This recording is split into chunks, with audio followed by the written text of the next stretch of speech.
32 from all over. But I mean, from how many left are, those still alive? Ah,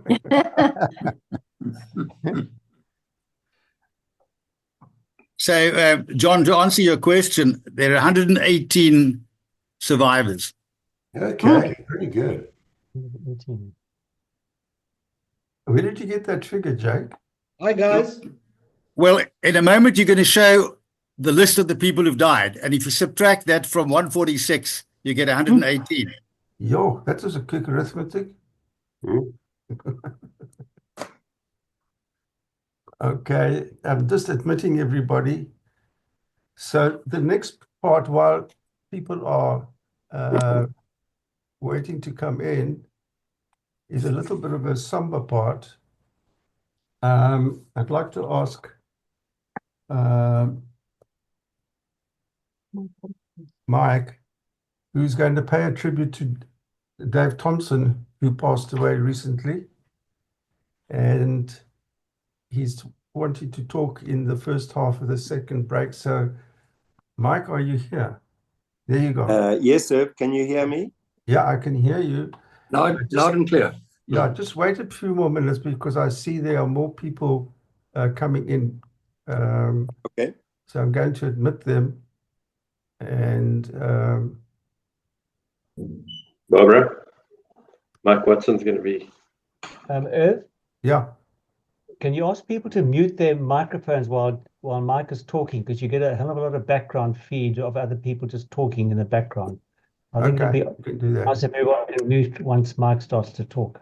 Okay, can everybody mute their microphones now, except Mike, please?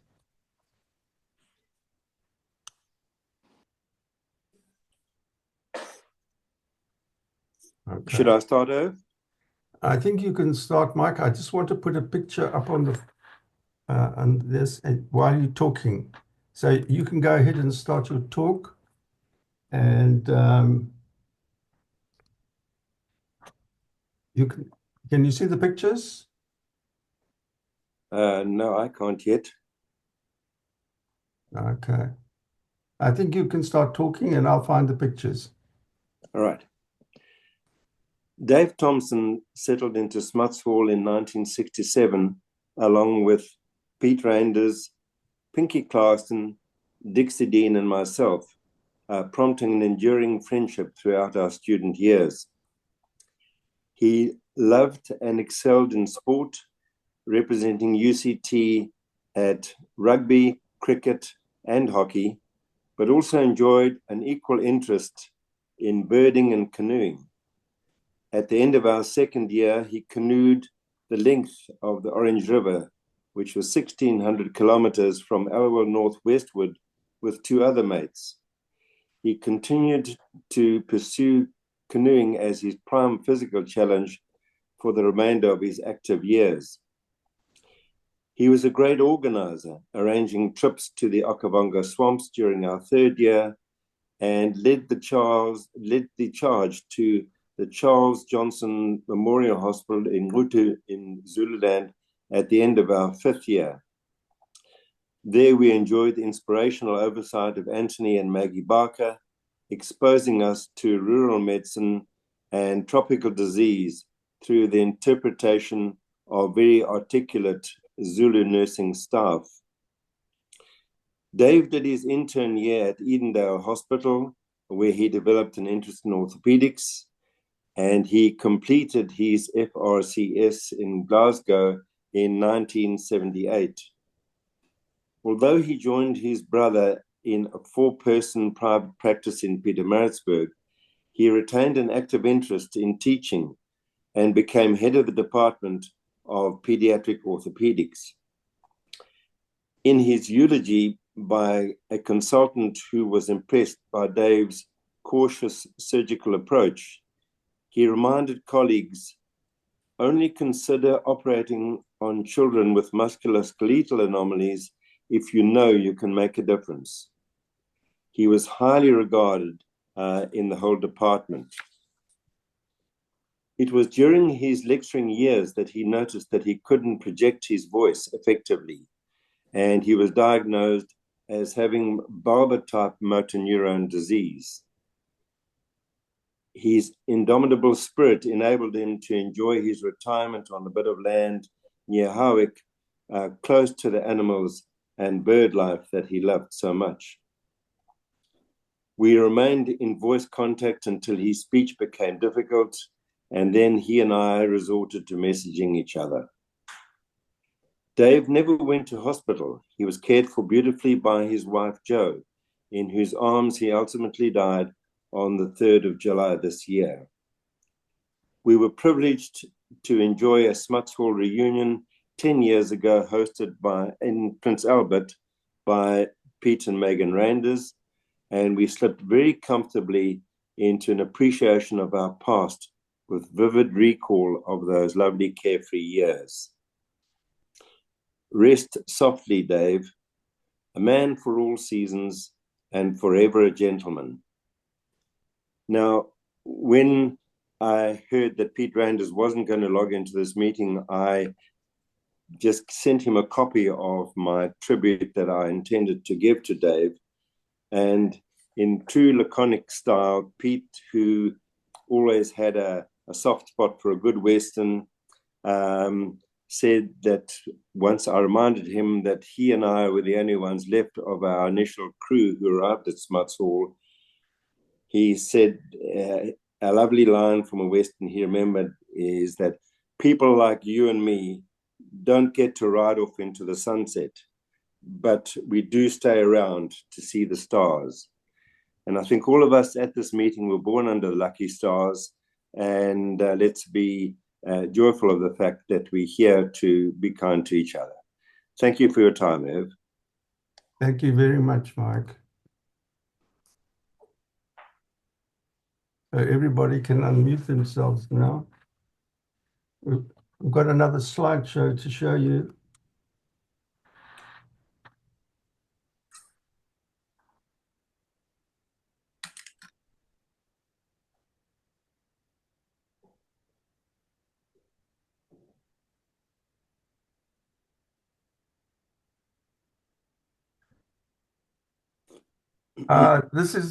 Can everybody see the slides?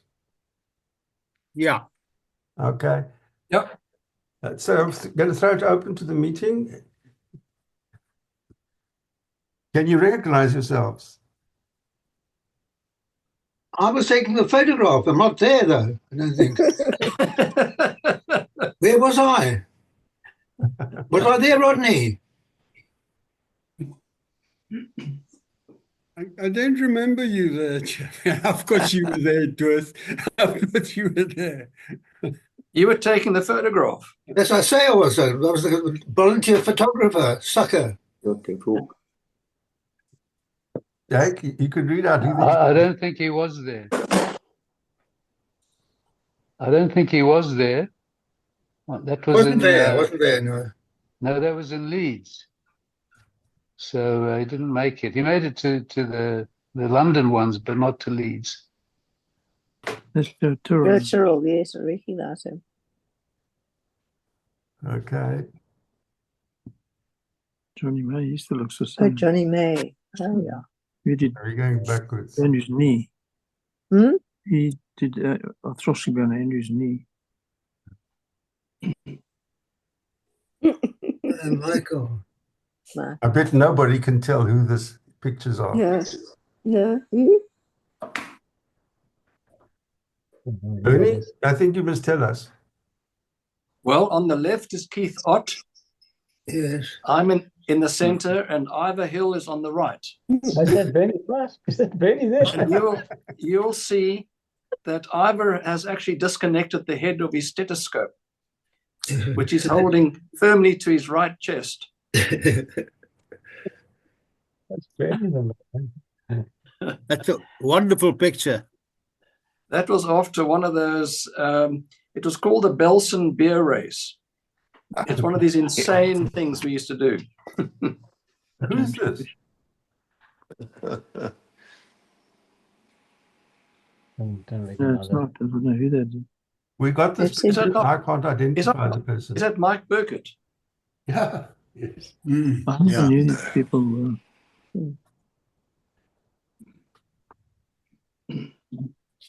Leon Regensburg. Leon Regensburg. Yeah. Oh, yes. I recognize him, yeah. Didn't know the name. No, I don't know that man. Moses.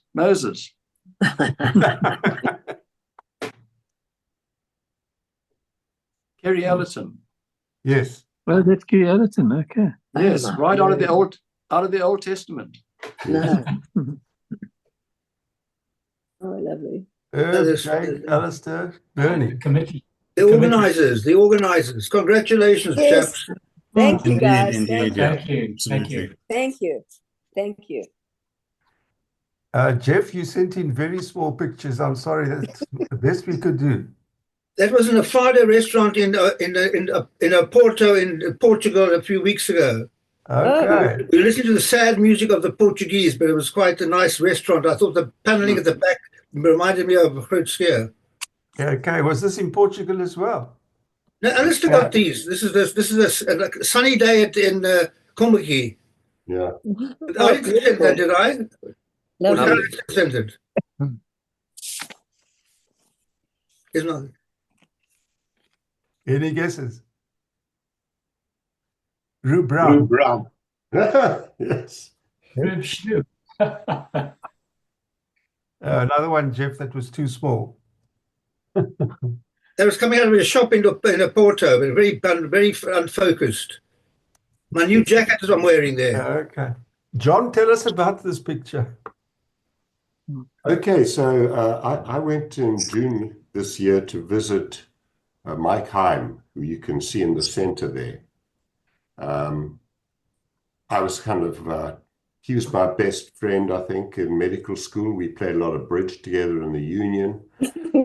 And You're telling I me. thought, it's time that we just saw each other again face to face, because time's ticking by and pretty soon all of us are going to be the day I die.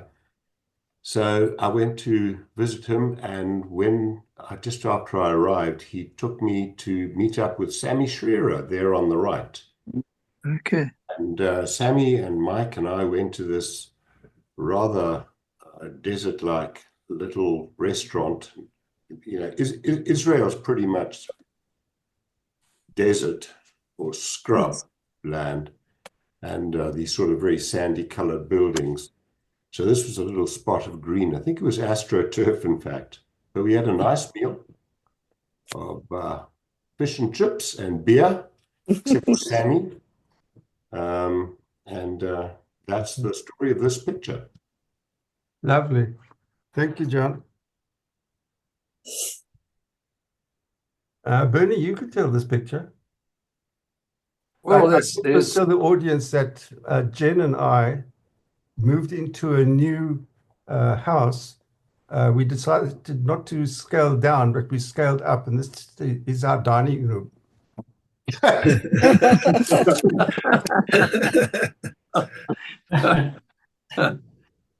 That was a lovely meal, I must say. Gee. And that's Jen and Irv and Paula and myself.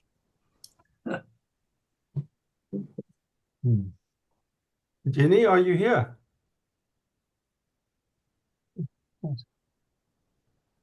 I didn't see Jenny log in. She sent two pictures, this one and this one. I don't know who they are, but I do. These are the two pictures she sent. Some more. This is a picture of Jake, Marge, Alistair, and Sue. And at the background is our new lounge. Yeah. Any guesses? That's Andre Bernie Creel. Griffler. Oh no. Andre Creel. He's a gynecologist. Joe Tyrrell. Not Joe Tyrrell. No, Joe Tyrrell? No. Andre Creel. Also known as Doofus. Yeah. He was a big shot. He came to visit us in Oxford. That's me. Nice jacket. Yeah, I wore it specially. Jeff, Yes. can you tell us about this picture? Now, this is an interesting picture because young Martin came to see us and he's not retired yet. Martin, are you online? Martin. No, Martin can't make it. No, Martin's away. Martin came and was so well off that he treated us all to this place, Dishun, down at King's Cross, to a sumptuous lunch. And there he is looking quite serious. And I said to him, "Are you going to retire?" He said, "No, I'm going to make a lot of money." And apparently he's making a lot of money in America now still. He is. He's professor at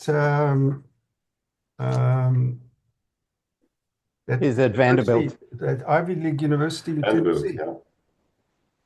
So you know what his name was in College House, his nickname? Borborigmi. So I'm actually working, but listening to. So hello everybody. Bob Rigby was a good name. Hi, Martin. Jake, how you doing? I'm good. Kind of coming in and out. It's amazing to see all these people. And Jeff, it was a very nice lunch we had. It was. You gave us the lunch. You treated us all to lunch. Very kind of you. That was a superb lunch. I did in Cape Town as well. And Derek, it was amazing to see Derek. He came all the way from the coast, I think up north or something. We spent a big part of the day together. But no, it's true. I'm still working full time. Wow. Take it easy, Martin. Take it easy. Okay, those are the slides. So we're going to stop here. And Martin, great to see you, Martin. Keep well. We were very lucky to get hold of a pop star, which we wanted to come, and we've been saving this for you.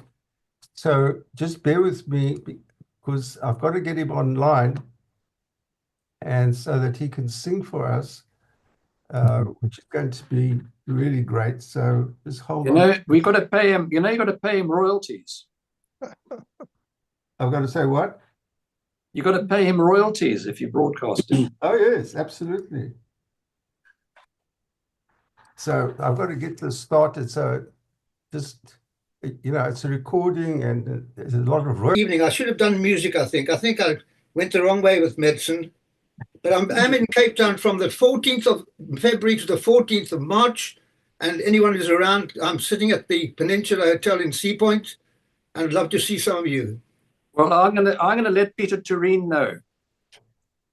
Peter Tureen is the impresario in Cape Town. No, no way, no way.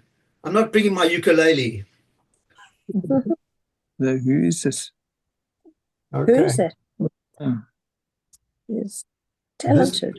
This session, we've only got 5 minutes left. So, Leon, are you here? No. Adrian? Gil? I'm here. Would you like to give us an update, please?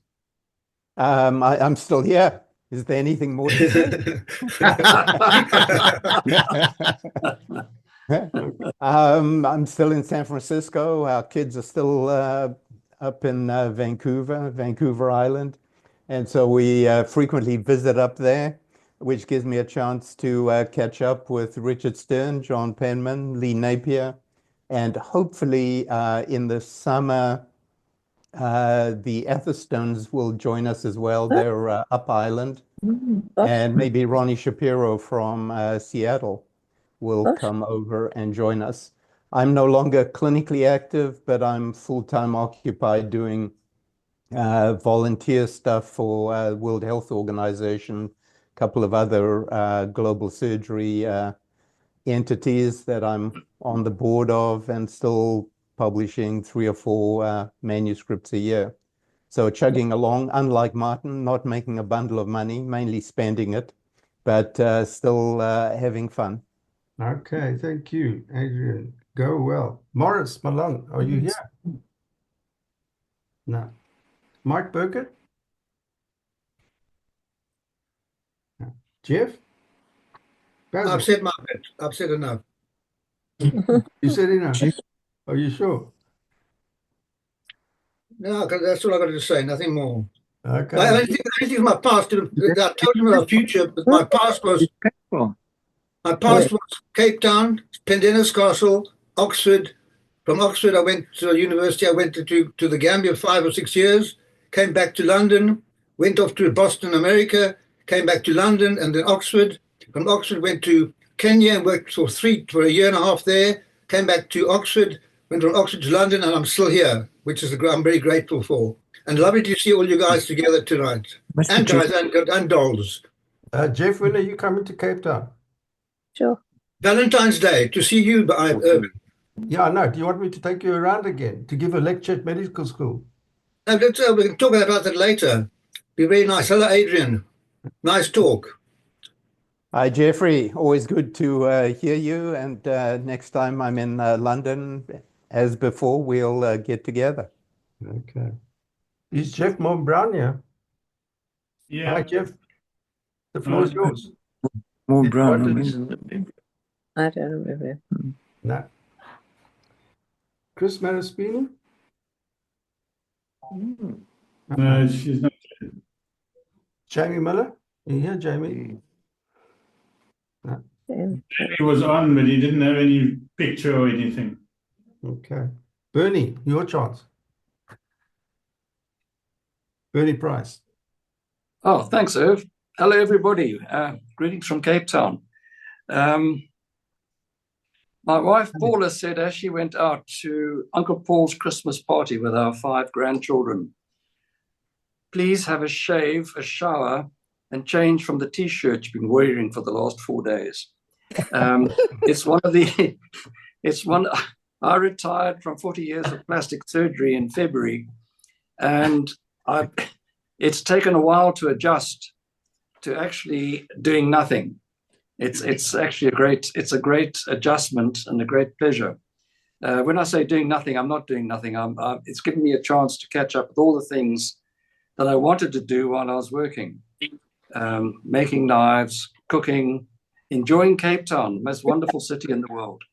And it's really been absolutely fantastic. We're very grateful. All 3 of our children are in Cape Town, as are our 5 grandchildren. We're very privileged. And we see it, they all live within about 10 kilometers of us, so we see a lot of them. Life has been very good to us. Life has been incredibly good to us. We have good health. I can still walk up Table Mountain, which I do every week, and without sort of taking any Isordal or anything like that. It's still something to be very grateful for. And we miss everybody. I must say, seeing everybody gives me a big lump in the throat.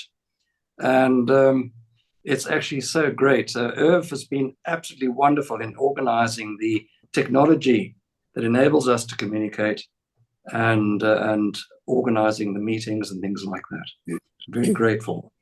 Okay, thank you, Bernie. Andy Sherwood. Yeah. Yes, I'm here. Yeah. I don't know how this whole thing works.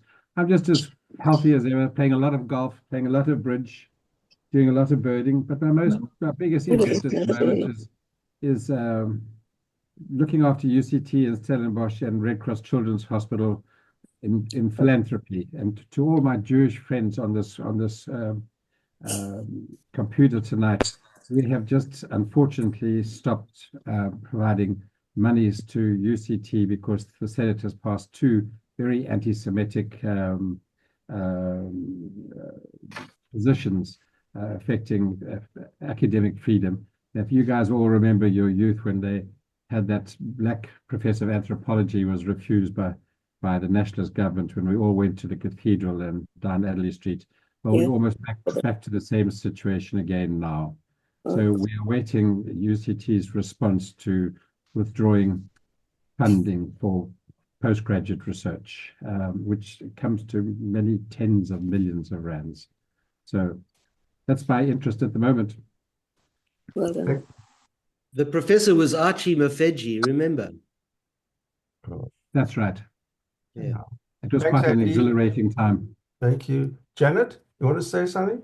Yes, I do actually. Go First for of all, thank you, everybody. This has been so special. It's just wonderful to see you all. And this year is also... Pardon? Pardon?